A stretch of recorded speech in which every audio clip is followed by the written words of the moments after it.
पैसे का दिखावा बिल्कुल बंद कर दीजिए, क्योंकि बिटिया को कुछ नहीं मिलता है। आपने देखा आए दिन केसेस होते हैं। ससुराल पक्ष में कभी बहू का होता ही नहीं है। चाबी दे दी जाती है, तुम राजरानी हो। अगर 10 रुपए भी खर्च करना है तो हस्बैंड से परमिशन लेनी पड़ती। सामान्य घर में जो बिटिया है, सिर्फ पढ़ रही है और बर्तन और वो कर रही है, उसकी रिस्पेक्ट कैसी है? बेटों के लिए क्यों सोचते हैं हम लोग? आप सोचो, ये पद्धति चली आ रही है कि घर है, मकान है, बेटे के नाम, प्रॉपर्टी है, ज़मीन है, बेटे के नाम। बिटिया क्या है? मैम, जो आजकल जैसे कि देखा जाता है शादियों में लोग शो ऑफ ज़्यादा करते हैं। मिडिल क्लास हो चाहे वो हाई क्लास हो, जो भी हो, ज़्यादातर देखने को ये मिलता है कि बहुत सारा पैसा बिना फालतू का वेस्ट करते हैं लोग।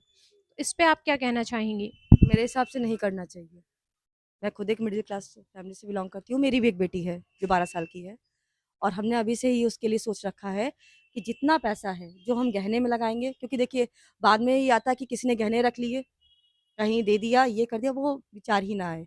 जितना पैसा है मैं अपनी बेटी के नाम पे दे दूँगी, एफडी करा दूँगी, जो भी है कि बिटिया ये आप ले लो, ठीक है?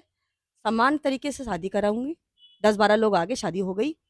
वो पैसा मेरी बेटी के लिए यूज़ होगा, और मैं हर एक माता-पिता से यही अनुरोध करूँगी कि पैसे का दिखावा बिल्कुल बंद कर दीजिए, क्योंकि बिटिया को कुछ नहीं मिलता है। आपने देखा आए दिन केसेस होते हैं, आप भी इससे वाकिफ़ हैं। और बेटियाँ क्या होती है, ना इस पक्ष की होती है, ना उस पक्ष की होती है। भाई वहाँ से निकाल दिया जाता है कि तुम्हारा घर नहीं है, और माँ-बाप कहते हैं बेटी हमने विदा कर दिया। मैं गलत तो नहीं कह रही हूँ? हो सकता है मेरी सोच जो एक सामान्य माँ की सोच होती है, क्योंकि मैं भी उस प्रक्रिया से गुज़र चुकी हूँ। क्योंकि उतार-चढ़ाव हर ज़िंदगी में आता है, ठीक है? अब बेटी के पास 2 रास्ते होते हैं, या ससुराल पक्ष या मायके पक्ष। मायके में वही पिता है, तब तक सपोर्ट बहुत अच्छा है। मैं साफ-साफ कह रही हूँ, पिता है तो कहीं न कहीं से वो करेगा। जब पिता नहीं है, तो आपका वो रास्ता पहले ही बंद हो गया। मैं गलत तो नहीं कह रही मैडम जी? सही बात है कि नहीं? ससुराल पक्ष में कभी बहू का होता ही नहीं है। चाबी दे दी जाती है, तुम राजरानी हो। अगर 10 रुपए भी खर्च करना है, तो हस्बैंड से परमिशन लेनी पड़ती।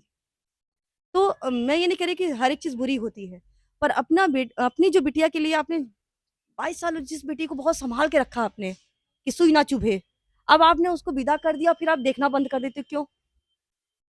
तब तक आपकी इज़्ज़त थी जब तक कुँवारी थी। ब्याह के बाद इज़्ज़त नहीं है कि उसको मारा जा रहा है, वो किया जा रहा है, और आप खड़े नहीं हो रहे हो। ससुराल वाले हैं, बिटिया सँभाल लो। काहे को बिटिया सँभाल लेगी? इतना सक्षम बना दीजिए बिटिया को कि ससुराल वाले भी सोचे कि अगर मैं आज इसको कुछ कर रहा हूँ, तो कल मेरे लिए ये हाथ-पैर नहीं जोड़ेगी।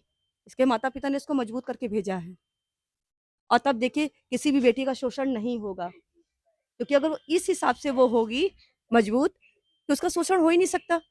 अगर मान लीजिए आज मैं कमा रही हूँ या आप कमा रही हैं, आपके घर में कैसी रिस्पेक्ट है आपके लिए?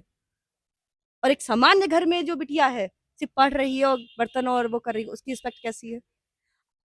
सीधी-सी बात है कि आपकी वैल्यूएशन आप उसको कैसे घुमा रहे हो? और हर माता-पिता से यही अनुरोध है कि पैसा बिल्कुल मत दिखाओ इन्हें। मेहमान भैया चाहे 500 के लिए आए, चाहे 6 आए, आप कितना भी व्यवस्था कर दीजिए, पिता हमेशा चाहता है कि मैं उत्तम से उत्तम व्यवस्था करूँ अपनी बिटिया के ब्याह के लिए। करता है वो बेचारा।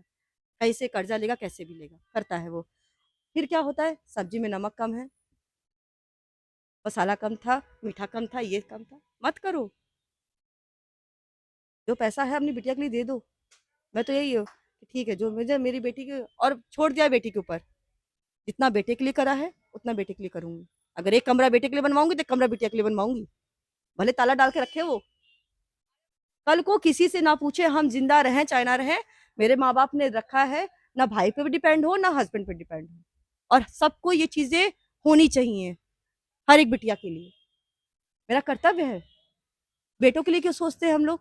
आप सोचो, ये पद्धति चली आ रही है कि घर है, मकान है, बेटे के नाम, प्रॉपर्टी है, ज़मीन है, बेटे के नाम। बिटिया क्या है? या तो वो बहुत सी बेटियाँ हैं देखिए छोड़ देती हैं, हम लोग ने भी छोड़ा ही, क्योंकि हमारे पिता ने जो हमको जितना दे दिया उतना ठीक है, जो है भाई का है। बहुत सी बेटियाँ लड़ाई करती हैं कि मुझे प्रॉपर्टी में अधिकार चाहिए, वो स्थिति क्यों बनने दीजिए? अपने जीवित ही उस चीज़ को डिवाइड कर दीजिए ना, कि बेटा ये आपके लिए है और ये हमारी कन्या के लिए है। वो अपनी मर्ज़ी से आपको देना चाहे दे दे, भाई कन्या तो मायके में आके रहेगी नहीं, यूज़ तो भैया ही करेंगे ना।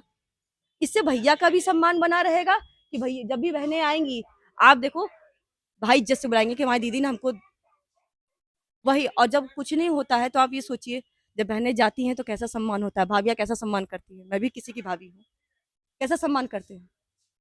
तो दोनों चीज़ें हैं आपके सामने। मेरे हिसाब से तो खर्चा ना करिए, बिल्कुल मत करिए। अभी अडानी जी को देख लीजिए, करोड़पति थे, ज़रा लाखों रुपए खर्च करते। उन्होंने क्या किया?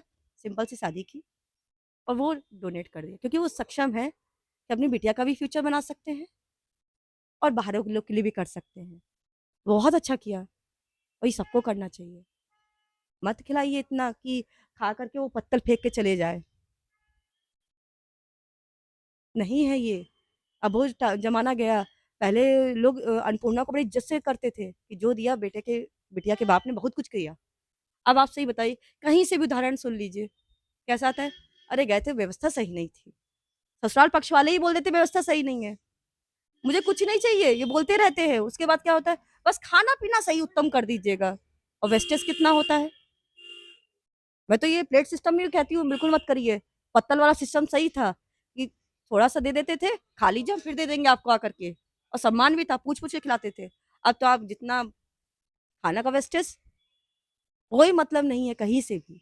ये मेरा विचार है।